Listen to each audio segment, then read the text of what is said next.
Al-Fakir yakini dari dulu kiai-kiai itu mengakui nasab habaib gitu.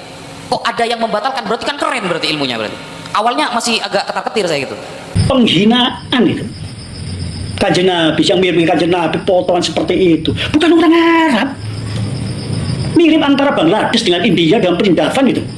Nah, saya mulai berani gara-gara melihat karya dan ceramahnya. Ceramahnya kok narasinya kayak gini. Orang alim sama enggak itu Pak bisa kita bedakan dari cara ngomongnya.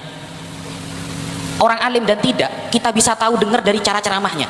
Baca kitab aja sebelah dan sebelah, Masya Allah, dan sebelah kiri. Dan sebelah kiri kita yang lulusan pondok kampung-kampung itu Masya Allah belajar nahu mati urip. Cuma dibodos dengan dari sebelah kiri bacaannya. Setelah mendengarkan ceramah-ceramahnya ini tambah yakin kalau sebenarnya pembatalan nasab ini berasumsi cabang pribadi saja. Setelah baca kitabnya tambah yakin nahu sorofnya banyak yang salah. Wah ini tapi ngarang mensyarahi alfiyah tapi nulis kok salah ya. Balagohnya ada yang salah, usul fikihnya apalagi, terus mengutip sebagian-sebagian pendapat Imam Ibnu Hajar dan lain sebagainya. Masalah saya dipanggil Jongos Yaman Ustaz gini, budak Yaman ya, panggilan itu jabatan yang baru itu ya. Sayyidina Ali aja mengatakan begini, ana abduman allamani harfan wahida, aku adalah budaknya orang yang pernah mengajari aku satu huruf. Sayyidina Ali ngajari satu huruf, beliau rela disebut dengan budak. Saya tahu bahwa di dalam sejarah para habaib telah menjadi gurunya para ulama Nusantara. Nah teman-teman, bagi sesiapa yang ingin mendukung channel ini untuk terus berkembang di media sosial bisa scan di screen ini. Assalamualaikum warahmatullahi wabarakatuh. Teman-teman, kita bertemu kembali di channel Cahaya Hidayah. Nah teman-teman, jadi di video kali ini ya saya akan membahas yaitu mengenai Gus Wafi ini, yang dimana Gus Wafi ini bangga disebut budak Ba'alawi teman-teman. Ya wajar saja teman-teman ya, ada Kabib yang mengatakan bahwasanya Celengan Semar ya mengatakan bahwasanya ya orang-orang pribumi ini mirip Celengan Semar teman-teman. Nah maka dari itu ya kita semestinya ya harusnya sadar gitu ya, mereka itu memang merasa kastanya paling tinggi teman-teman dan kita paling rendah, makanya kita disebut ya budak gitu teman-teman. Tapi saya nggak mau dikatakan budak teman-teman karena saya tidak mengakui bahwasanya mereka ini adalah keturunan baginda Nabi SAW. Dan bahkan teman-teman ya banyak para kiai yang ada di Indonesia ini ya itu sudah mulai sadar mengenai doktrin-doktrinnya, kisah-kisah khurafatnya yang nggak masuk akal sama sekali teman-teman ya. Dan ceramahnya selalu meninggikan leluhurnya, semua diakui ya, semua diubah ya, sejarah diubah dan lain-lain teman-teman. Masa kita nggak sadar-sadar gitu ya? Oke, kita langsung saja mari kita simak, yaitu ada video dari kiai yang sudah sadar ya. Itu Habib Dul bin Qadir dari Malang. Itu kalau ceramah itu wah, luar biasa ngawur. Di antaranya saya itu ketemu sama Kanjeng Nabi setiap hari, satu hari sekali. Ketika beliau tidur, saya bangunin. Loh itu saya dengar sendiri. Waktu itu ceramah di pondoknya Kiai Munib Abdul Karim Keramat Burunjati. Kemudian yang paling luar biasa bahwa dia itu enggak sebut saya beliau enggak. Dia itu hafal 7 juta hadis. Coba hadis yang mana 7 juta itu? Maka sampai hari ini para mukibin, para penggemar sampai hari ini belum sadar.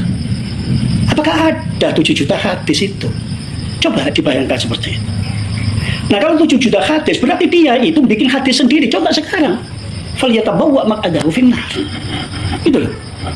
Coba sekarang kalau ada orang yang meyakini bahwa memang betul itu hadis, gimana? Bukan hadis kalau dikatakan hadis, murtad kan? Dikholi di mana-mana. Nah kita kan tidak tahu ya.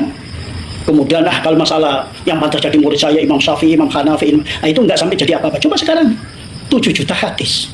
Hadis palsu kan? Hadis gak jelas itu namanya.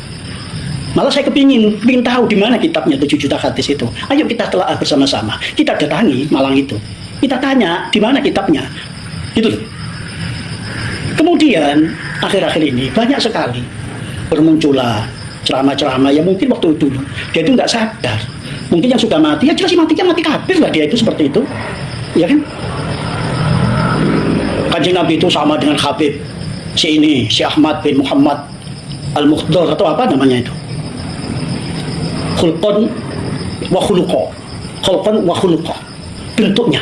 Saya penasaran, kayak apa wajahnya si Habib yang katanya akhlak dan siklunya itu sama dengan Kanjeng Nabi, mirip dengan Kanjeng Nabi. Masya Allah, setelah ditunjukkan di media sosial wajahnya Masya Allah, penghinaan itu. Kanjeng Nabi yang mirip Kanjeng Nabi potongan seperti itu bukan orang Arab, mirip antara Bangladesh dengan India dalam perindavan itu, bukan.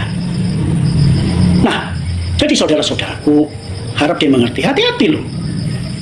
Itu lagi yang teriak-teriak, yang alumni Dalwa Raji itu. Baca kitab aja dari sebelah, Masya Allah, dari sebelah kiri. Dari sebelah kiri, kita yang lulusan pondok kampung-kampung itu, Masya Allah, belajar nahu mati urip.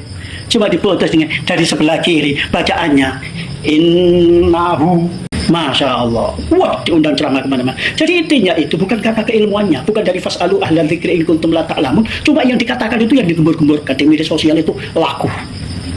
Ya, masih laris. Lah nggak laris gimana? Wong itu acaranya dia, yang datang juga dia. Dari kelompoknya itu dia. Sekarang seperti wali kutub, wali kitub, wali kucluk, wali apa saja. Yang ngangkat ya dia. Ya, yang ngangkat ya dia.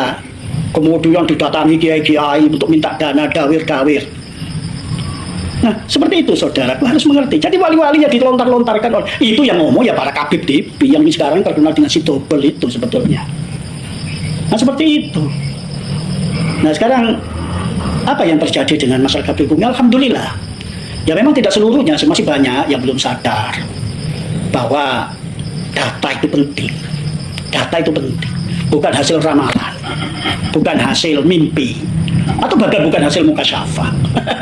Nggak ada zaman sekarang ini. Ya kalau dulu hasil mukasyafah orang yang dikatakan wali, padahal itu bukan wali kutub, wali kucluk. Itulah, ayo sekarang kita kembali, kita murnikan Islam ini, NU ini. Saya juga prihatin. Gimana ya kalau ada hadis sampai 7 juta. Terus kemudian yang ngaji-ngaji di sana itu apa ya? Terus diajari apa? Didit saya tadi malam bertemu Kanjeng Nabi yang totan wa wajhu walaunu musfarran.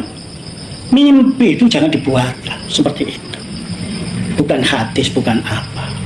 Ya saya ini santri kampung lah, santri tua sebetulnya. Cuma saya juga gelisah ini. Banyak teman-teman kita yang ketipu seperti itu, banyak seperti itu. Kemudian banyak sekali di desa-desa itu yang gak jelas itu, goblok-goblok, gendeng-gendeng apa itu. Ya, terima kasih, mudah-mudahan bermanfaat. Boleh silakan ngaku turunan Kanjeng Nabi, ya harus ada data. Gak lewat mimpi, tahu-taunya kalau gak percaya dengan Ahlul Bait, tidak menghormati Ahlul Bait, mati su'ul khotimah. Iya, kalau Ahlul Bait kamu itu Yahudi Askenazi, kelompok G gitu loh. Ya, terima kasih. Wassalamualaikum. Nah teman-teman yang dimuliakan oleh Allah Subhanahu Wa Taala, jadi itulah ya kesaksian seorang kiai yang dimana kiai ini menjelaskan ya kepada umat bahwasanya para kabib-kabib Alawi ini memang ngelantur kalau ceramah. Bahkan ada yang mengatakan bahwasanya Rasulullah itu hadir setiap hari melihat Rasulullah secara sadar, dan banyak lagi teman-teman. Tapi yang anehnya si Gus Wafi ini kok dengan bangganya disebut budak Yaman gitu teman-teman ya. Semestinya jangan budak Yaman ya, karena para kabib-kabib Alawi ini mereka semestinya juga pendatang dari luar teman-teman ya, bukan asli Yaman gitu ya. Kalau Yaman sih bagus-bagus saja teman-teman. Yang masalahnya mereka itu ya ngaku-ngaku orang Yaman asli, padahal mereka itu pendatang juga dari Yahudi Askenazi teman-teman ya. Nah maka dari itu ajarannya sangat berbeda. Betul apa yang disampaikan oleh kiai tadi teman-teman ya. Ada yang ngibul lah, ada yang ngaku-ngaku bertemu dengan Rasul secara sadar lah, sampai puluhan kali, ratusan kali, ribuan kali. Ada juga yang mengatakan ya bahwasanya Fakih Muqaddam Mi'raj bertemu dengan Allah 70 kali dalam semalam. Ini semestinya kita ini harus sadar teman-teman. Karena apa? Ajarannya ini sangat bertentangan dengan ajaran Rasulullah. Mereka ini ya orang-orang Yahudi ingin merusak ya ajaran agama Islam yang dibawa oleh Rasulullah. Dengan apa? Mereka itu ya datuknya itu ngaku-ngaku sebagai keturunan Rasulullah teman-teman. Nah makanya ajaran Islam ini dirusak gitu ya. Na'udzubillah teman-teman. Jadi semestinya juga mereka itu juga korban ya. Korban apa? Korban dari datuk-datuknya yang ngaku-ngaku sebagai cucu Nabi teman-teman. Ketika dites DNA malah Yahudi Askenazi. Nah betul apa yang disampaikan oleh Bang Haji Rumah Irama ya, Pak Rizik ini disuruh untuk bertaubat kembali kepada Islam yang benar tanpa harus ya berbangga-bangga dengan nasab. Kalau ingin mengajarkan yang keluar dari mulut ada Al-Quran dan hadis Nabi. Para kabir-kabir Alawi semuanya harus seperti itu teman-teman ya. dan kita bisa ngopi bareng gitu ya. Nah seperti itu. Nah oke teman-teman, jika video ini bermanfaat jangan lupa like dan subscribe di channel Cahaya Hidayah. Wabillahi taufiq wal hidayah. Wassalamualaikum warahmatullahi wabarakatuh.